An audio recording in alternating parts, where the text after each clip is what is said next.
Hey guys, welcome to Around the Emirates podcast with Sara Mousa, where I speak to guests from across the UAE about topics you want to hear about. Today I'm joined by special guest Theresa. Welcome, Theresa. You. Thanks for having me, Sarah. Thank you for being here. So Theresa is founder of Skills3, creative enterprise for social impact, which means that she is doing so much to help the community right now. And I'm going to let her tell you how. Go ahead, Theresa. Thanks, Sarah. Sorry, I know it's quite a mouthful. I thought when we started it was like that kind of sums it up. But now when I introduce myself, I'm like, no, thank you, Sarah. Yes, as Sarah said, I am a co-founder of at Skills3. So there's two of us. I moved to Dubai 18 years ago with my young family, and I gave up my work. My background's in fashion design. And I gave up my work in the UK to come here with the family. Oh wow! Yeah, so they were quite young at the time, and we moved here. We didn't know anybody, so we left our kind of familial network back in the UK. And it's not like I struggled to find how to kind of find a purpose, but navigating this whole new life with my family and everything, I was just thrown into like being a part of their support system.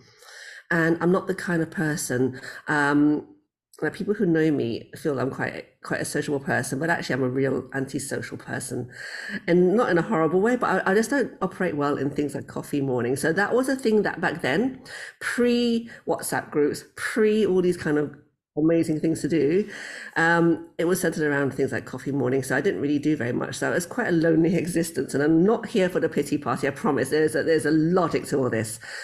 So one day while I was out buying a mop, totally an unsexy purchase, I was in Carrefour and I saw a sewing machine. I left my one back in London, by the way. So I bought this sewing machine. Yeah, I know. So I bought this sewing machine and it kind of kickstarted my passion for design. So I just started kind of like sewing, but like days went past. I didn't open my mouth a single word during the day. It was just me and my machine. Then I came across a craft fair. And it was like a whole new world. Like, oh my gosh, these are my people. So I went home. I went to Satwa, and any crafter worth their salt knows what Satwa's all about, all the beautiful fabric. And I ran them like a 10-piece collection. It's like really very simple. Went to the craft fair, all sold out. And I was just like getting really like energized. So I applied and I went for the following month. Okay, never mind the selling out part, because that's like kind of like a confidence booster. But the question I was always asked the most was, or the statement was, I love to learn to sew. Now in Dubai, we are so lucky. We're in a land of tailors. We don't need to sew. You can just go think of an idea and get it made up. But anyway, so it turned out a lot of people wanted to learn to sew. So I kind of like quite bravely said, well, do you want to come around? I can teach you. I thought at least I have friends. Yeah. It's friends who like the same thing. So that's how it all started, bit by bit here and there. And then I ended up opening, it started being just for fun, but I thought there is an appetite for sewing. And so I looked around and I opened a sewing studio in Al Quoz. And that time it was like on the border of being trendy, still a bit scary. It was like not deepest, darkest Al Quoz, but everyone was kind of, Al Quoz, I'm not sure about that. But now everyone's like, it's familiar as I don't know, the Mall of the Emirates perhaps.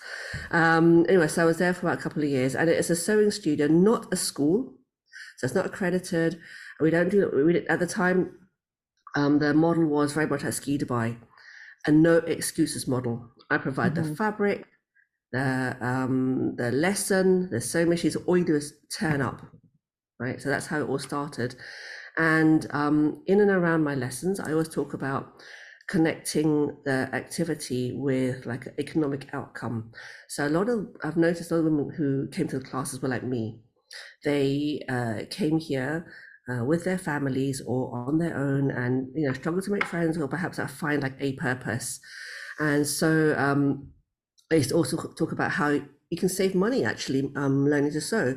So although you're investing in your learning time, in terms of like ability to earn, I sort of say, well, at the craft market, you can expect this item you're making now to fetch for yourself between X and X amount.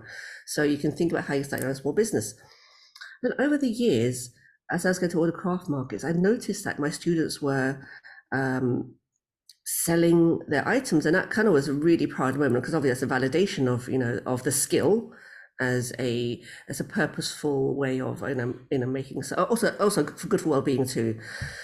And I got the chance to go to Turkey, to a town called Gaziantep. And Gaziantep has been in the news recently because, unfortunately, as you know, there was a very sad earthquake, and that town itself is actually a very strategic town, because it's the closest town to the Syrian border. And so Gaziantep is a community of course, Turks, but there's also a lot of organizations based in Gaziantep for refugees, and the refugee agencies serve Syria from Gaziantep, and that's a kind of a very strategic border city. And we designed and delivered a sewing workshop to a group of Syrian widows in Gaziantep. That was to and that was to give them the idea, not necessarily that we're going to promise them anything, because obviously anything it's what you put in is what you get out. So the idea was to give them the skill of sewing, and with that, to plant the seed of what they can do with sewing, either as a barter system for each other. So they can, I don't know, I look after your kids, but I will also hem your trousers. You look after my kids, I'll hem your trousers. So like a little barter. Or if they want to take on like small orders or alterations, like making curtains, local population, there was that as well. But most importantly, it was also things like how they can alter clothes to themselves, or how they can beautify their own homes. Now, as you probably know, they come to wherever they go, they resettle. It's not necessarily in the nicest conditions or like surroundings. And so they want to make home, and how they can do that is like with like soft furnishings, turning I don't know, like a curtain into like cushions to beautify the house, or sometimes when they get I don't know, gifts of clothing, the children grow. These children have this knack of growing out of their clothes, and it's how to repurpose, say, like a big dress into a small dress. And people do mean well when they give donations of clothing, but given that it's a widow population, they were getting inordinate amount of men's shirts. So things like that, it's like, what do they do with these men's shirts? Men to give it to? We showed them how to, say, turn it into a two-piece cord by cutting the shirt into two pieces, top and bottom, into a shirt and a skirt for a child, that kind of thing. Wow. And it was actually in that session, it gave me a lot of learnings, that actually that sewing, which I totally passionate about. Sewing has a way to transcend tech. It's one of these kind of low tech, high impact activities, and has a way also to bring meaning to someone's life, whether it's just as a decorative items, or actually making money. And also, it's one of the things that really came about was, this is the kind of thing that the ladies wanted, as so we learned. It's because it doesn't take them out of the home. Some of the women there had about 6 children, between 2 to 6 children. And so leaving the home for work or for an activity actually is not really, it's not that's not allowed, it's actually challenging. Yeah. So before you do anything, they've got to take in consideration like domestic labor that they've got to provide, family support, and also really, just the practicality of life if you don't have a support system. Now, when I came out to Dubai, I feel like the universe, and it's not woo-woo, I promise, I feel that the universe has a way of sending you a challenge, and it was like a calling. And it sounds incredibly woo-woo, but I just had this idea that, so for me, moving to Dubai without a job, but looking after my family, but wanting to find that purpose, and I wanted to feel validated. I felt quite invisible, like at home. Yeah. And starting my studio, women came exactly the same problem. You know, I really want to do something, but I don't know what I want to do. And they're starting their own small business. And then going to Turkey, like all these little things. I was like, this feels like it could have a potential that a creative skill can create some kind of opportunity. And as I said, the universe sent me an opportunity to go to Kurdistan, Iraq, to deliver the same program, but in a more intensive and kind of like a longer program. And that was super exciting, because that's the kind of thing that happens perhaps like, you know, you hear from other people or like further down the line. When this opportunity came my way, at the beginning I was like, I said yes straight away. I was like, yes, I'm going to Of do it. course. Yeah, exactly, yes, of course, not really thinking about the practicalities of going to a then war zone, because at that time it was Mosul was quite a tricky area, because we were going to Kurdistan, Iraq, which is actually northern Iraq, Right. and to a city called Erbil. Erbil is the administrative capital of Kurdistan, Iraq. It's north of Mosul, and it's on the map. It's super close, but that's pretty far, but not far enough that it is actually considered safe as such. Right. So I was like, really, really want to do this. Didn't really kind of like think about the risky bits, which look, in hindsight, it's probably the best thing. Look, I'm not fear driven in any way, but obviously practicality is important, and safety is. So I came back, and by that point, I had just started a business with a friend who had the same business as me, but we joined together our businesses to become like kind of guess like conquer the market, eat more of the market, and it was quite a new partnership. So I came home and I said, hey, you know, this is opportunity to go to go. She came to Turkey actually as well. This is an opportunity to come to Kurdistan. Do you want to go? She's like, yeah, let's do it. But we got thinking more intentionally about it. And when we had a meeting with the Kurdish founder, and you know, we mapped out, we listened to what he wanted and his dream. And his vision for the women in the refugee camps. We hadn't decided which camp we were going to go to by that point. And we said we're going to go look at the most, like 4 or 5 different camps. Some in Erbil area, and some are in Sulaymaniyah, which is like towards Iran. So we look at both of those and see which one is a practical one. Also, there's lots of things to think about, such as, you know, the proximity to where you're staying. You can't be on the road for 2 hours. Because that's kind of like not conducive for the trainers and the educators. And it's also, the longer you're on the road, apparently it's a bigger risk. So the idea is that at least at 40 minutes an hour, say. So we put together this program. We put in this program. I went for a recce first of all, and when we went to about say I think 8 camps. You know, it's on either side. A lot. Yeah. Around Erbil, there's quite a lot of them, and there's also some like kind of further away. But what we're looking for, not so much is the one which has the most need, because obviously all of them have need, and that's why they exist. Yeah. You have to find one which has kind of like the capacity to host, have a classroom, for instance, to have power outlets, and to have women who actually want to do it. So we looked at all of those ones. We came back and we did a small little feasibility study, and we chose one. Collectively we chose one which was just outside Erbil, and it was called Bahaka Camp. And Bahaka Camp is one of the oldest camps in Kurdistan, Iraq. Has about, I don't know, I think it was like 15,000 people. And it's one of the most established ones, in the sense that it's been there for quite a while. So established meaning that there is like a building structure that can hold a workshop. And although that you go to one where there's the most need, it has to be quite practical. If there's no generator, the classes can't happen.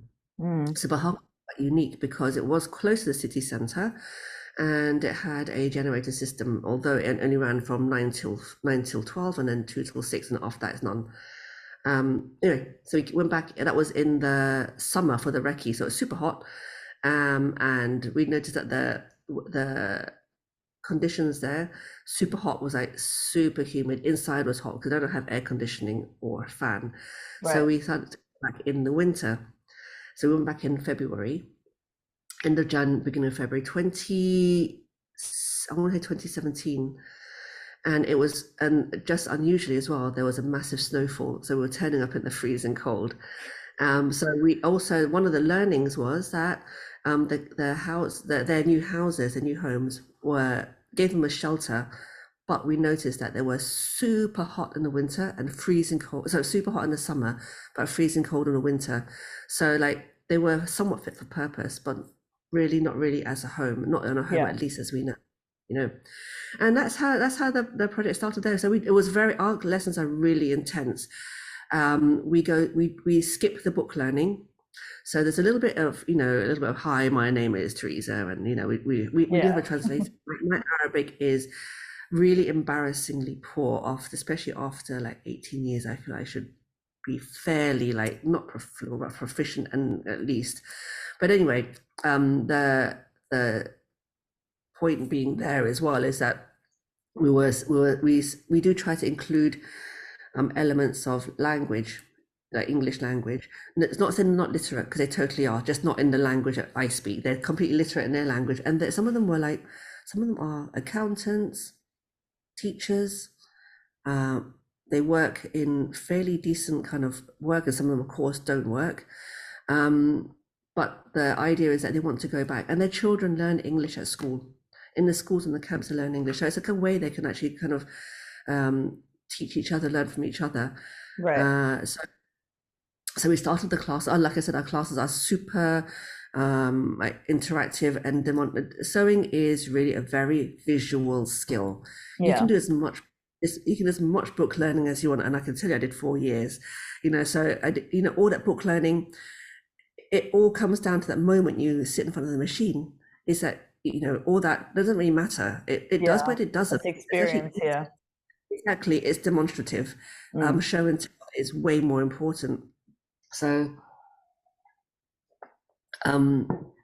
we start off straight on the lessons, and when we came in, they were sitting there with their arms crossed like this, kind of like another, not hostile in any way, just kind of, we've seen this before. Yeah. And the organization is going to tell us what to do because they know best. We're going to sit here because also they're kind of like, we have to calm, because so much there's so much promise in the lesson program. So we came in, we introduced ourselves, we kind of went around the class, tried to memorize all their names, and we don't go into detail like where you're from, how many kids, what's your household structure like. It really is, okay, thank you for telling us your names, now we get started. So the lessons are like 3 to 4 hours long, and we started off with a bag, because a tote bag is the simplest thing that you can make, which is practical, but also to understand the relationship between pieces of fabric, the reverse and the front side, and how to turn things inside out. And making clothes is, of course, a lot of people's end game, but practical things that are the kind of things you can hone your skill on. The classes are usually split into two kind of sections. The first bit is a learning bit, so they learn the skill. The second bit is to refine it. So we leave them somewhat on their own to do another whole project all over again, but with minimal intervention and assistance from us. And so that was really quite interesting, because the first lesson was to make the bag, like I said. And a lot of them, like I said, when you transcend that whole the need for book learning, I could see that immediately. They were like, thank goodness they're going to sit book out. And we encourage them to work together as much as they can, because obviously once we're gone, we're gone. But in that, we also noticed that they wouldn't talk to each other either, because just because they live in the camp doesn't mean that they're going to be friends. They come from different tribal systems, different regions, even different countries. Actually, the camp is made up of IDPs, so like internally displaced peoples. So it could be from inside Iraq, inside Kurdistan. Of course, there's also Syria, Palestine, Yemen, some kind of all manners of all nationalities of displaced people there. And once they completed, they started making their own bag.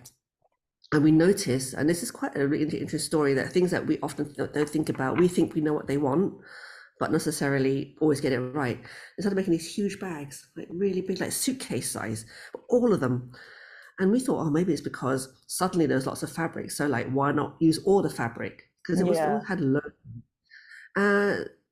But they seemed really focused on what they're making, so that clearly had a plan. So we asked the translator, could you please find out what these ladies are doing with these big bags? And the lady said, because when we came from Mosul, we just left with the children and the documents. That was it. We had to go. There's no time to leave. And in that, we started realizing also, when they do leave, all they do pick up is what's important: the children and the documents. Without documentation, as you know, you and I, you can't access camp food, camp healthcare, camp anything without your documents. And if you don't have any, they do try to build a profile of you, but it's actually, obviously, you can access things a lot easier with documentation. So that one of the mothers said, it's because when we go back to Mosul, we want to bring all the things that we have collected over our time in the camps. So it's things like pots and pans, blankets, clothes, nice things. And so that's what they made this big bag for. But in a way, it was a lesson learned for us, because had we known what they wanted or what they were doing, we would have made some like design recommendations, like make longer straps so that two people can carry it, because one bag carrying a whole load of like pots and pans like with one strap is actually, with a small strap, is quite difficult. So things like that. So that was a massive thing. So that was the Kurdish story. When we came back, I said to Carla, my co-founder, we would really love to explore this more and see how we can do this like much more intentionally, not just as a side thing to our business. So we pivoted our business and went more into social impact. And that was quite tricky because we had no idea what to do. We had this idea, but like there is no job description as like sewing teacher and this kind of thing. We looked at various formations. It was more about kind of working with organizations to reach these women. Then we looked at being maybe like I don't know, social entrepreneurs. And in those days in Dubai, there was not that classification for that. So it's quite like a young kind of like community. It was really difficult to find out, but we kind of persevered. And I can't even tell you when the turning point was. It just happened. Just meeting all the right people.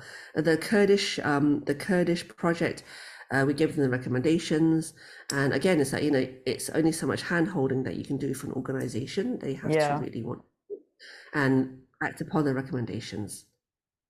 Wow, that's incredible, honestly, Theresa. Everything that you're saying to me is just mind blowing. Like coming from the Dubai to from Satwa all the way to to Iraq to figure all this stuff out is absolutely incredible to me. I wanted to ask though specifically when it comes to creating an enterprise like this, I know that the social impact element is extremely important to it as well. What kind of advice would you give someone who is looking to kind of make a difference, but is a bit fearful, feel that it might not be enough, That's a really good question. We get asked this quite a lot. And some of the talks I've been giving, and also the mentor programs that I'm involved in, centers around this as well. Whether or not you're in a purpose-driven business, or you just want to add social impact value to your business. So in the way I set up, because that's super important to talk about. We are a purpose-driven organization. We are a profit-making business that uses our profit to create purpose. And at the heart of our business, I keep on saying the word business because it really is. You can want to do good, right? But you can sustain yourself as well. Living does not come free. Rent is not free just because you're doing good. Doesn't mean that everything becomes free. So we are a purpose-driven business, meaning that we are a business that believes we can make profit and do good. And that's that's something which has taken a long time for me to say, because it's hard to say that you do good and you also charge. And I want to make that totally clear, because that's super important. Is that as I guess there's so many words we could use: mission-driven organization, social enterprise, purpose-driven organization, a profit for purpose. All these things are roughly the same. You are a social enterprise. So we are a business. So we operate with a business license. And that's important in Dubai to acknowledge that, because you don't want to end up in hot water. And also, it gives people the idea, other people who have a passion for wanting, or like they feel there's a purpose in solving a world issue. Now, I believe that problems solved by people can be caused by people can be solved by people. Right. So there's that. And how do you tackle that? Is literally in either a charity, but they are businesses too. There's a different formation, but we are, like I said, a purpose-driven business. And so how can someone get into that? It's, for me, I can only liken it to me, because that's my learned existence, is that I aligned my passion with my purpose. So although I wanted to create a difference and make a difference, I know that something like running water is a problem, but I'm not going to start tackling water issues. It's not my expertise. Right. So the advice I can give is find something that you know lots about, that you're passionate about, and also how you can use to solve problems. Now, one of the concepts I use in a lot of my mentoring talks is the concept of ikigai, passion and purpose. Like, what is there, and what are you good at? What does the world need? And then how can you make that purposeful for others, to create that kind of ability for them too. So the concept of ikigai is a really good starting point. It's understanding, but if you are an existing business, or you are a startup, or you are a super organization, it's never too late to include it. And I always say that, so you can include it, but make it intentional, not tokenism. So not just 100%. that's not like food, or just like saying, hey, I do this because it's what's needed. Yeah, it's not ticking the box. Yeah, exactly. Yeah, not a tick box exercise, but to create it in your vertical. So like for me, so I started off life as totally a profit-making business, but so the logical thing for me was to look in my skill set, and my vertical is that using sewing to impact. So I'm not learning something brand new again. I'm still using the same skill set. So that's one of the things I can say. And the other thing I can say is that you're never too old to start something new. So true. Entrepreneurs, when people think of the word entrepreneur, they think of like a sassy graduate, like ideas, like taking on the world and then doing it. I came into this in my 40s. I came into my 40s, and I feel like I'm living my best life now, because I'm doing what I really, really love.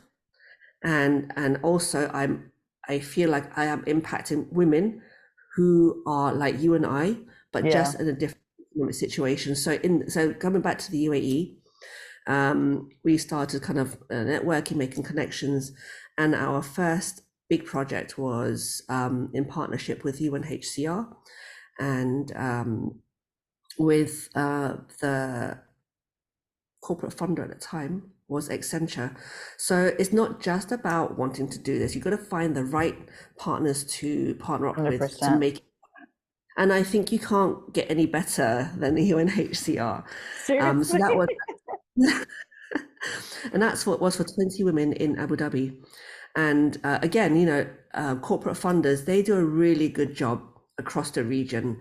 But again, it's about partnering with an organization whose figurehead has got a real understanding and passion for this. And that's really, really important, because ultimately, as much as we're trying to do good, we have to also satisfy the funders' like wishes too. So the other thing along the way, we've been doing, we've been like so much like learning around this. We've joined every incubator that we can that will have us.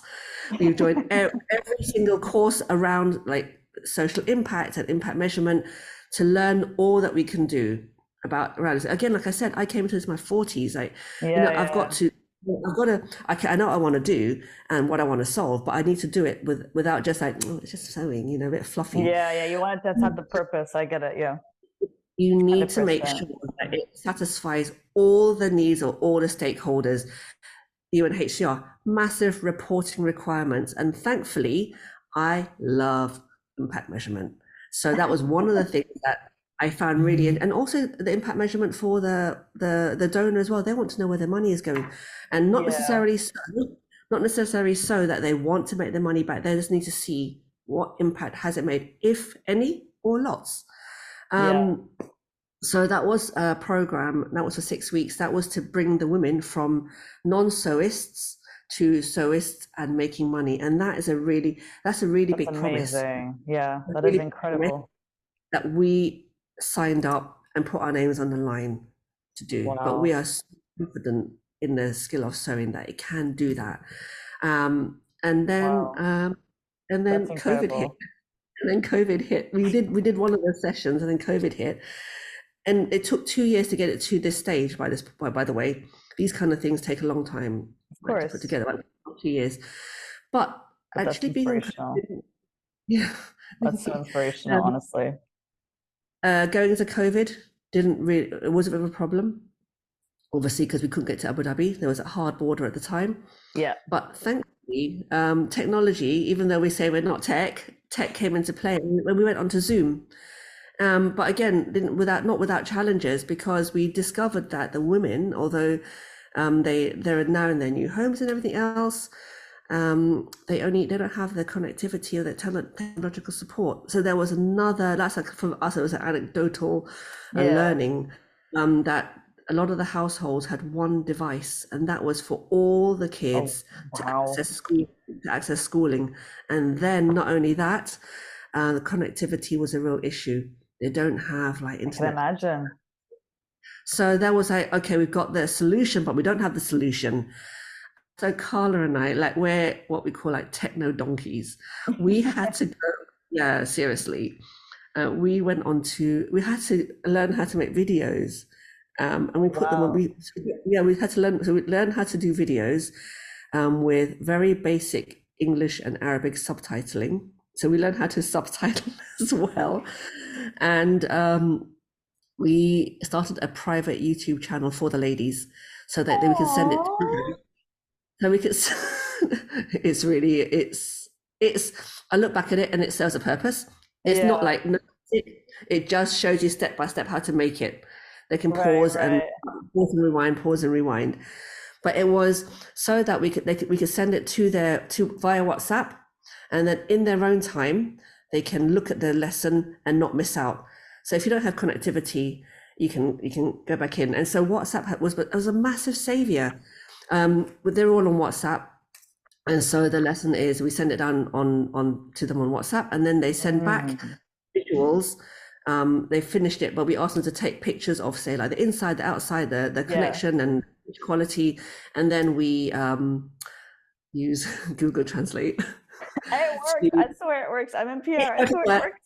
Totally works. We send them down their feedback on their products using Google Translate so that they can improve and kind of resubmit their homework. And I say it's homework, but it's not. It's really just more about kind of assessing their skills. And the Yeah. thing, sewing is unlike maths. If you get 2 + 2, it's 4, right? It's a given. But with Yeah. sewing, it's not easy as that.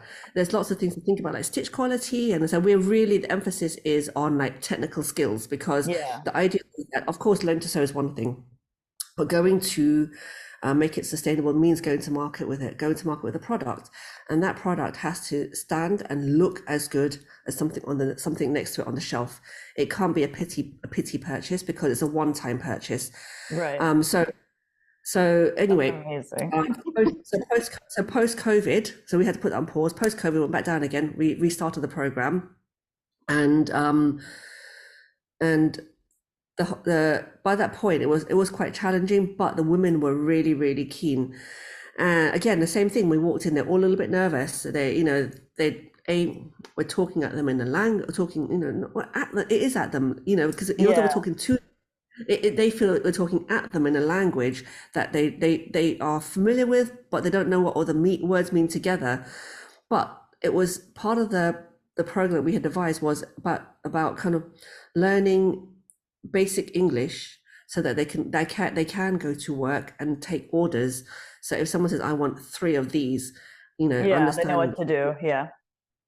exactly. So again, it was quite a long process because under the UNHCR and the Emirates Red Crescent, they have like a certain number of families, and so they send out them the information. I think the numbers were that about 300 or so, maybe nearly 400 women expressed interest. And Mm, then there was a Q&A session, and after because the thing was the broader banner is learn to sew and make money. That was the right. overarching message that this program was giving.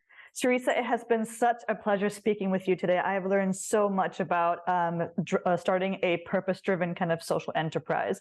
And I do have one last question for you. What word of advice would you have for the listeners to today's episode? That's a really good question. I would say, if you have an idea, whether it's social or not, but in my case it is social, that you feel that can solve something in society and have an impact or the community, not to be afraid, just really go for it. And the most important thing is just to go for it with intention.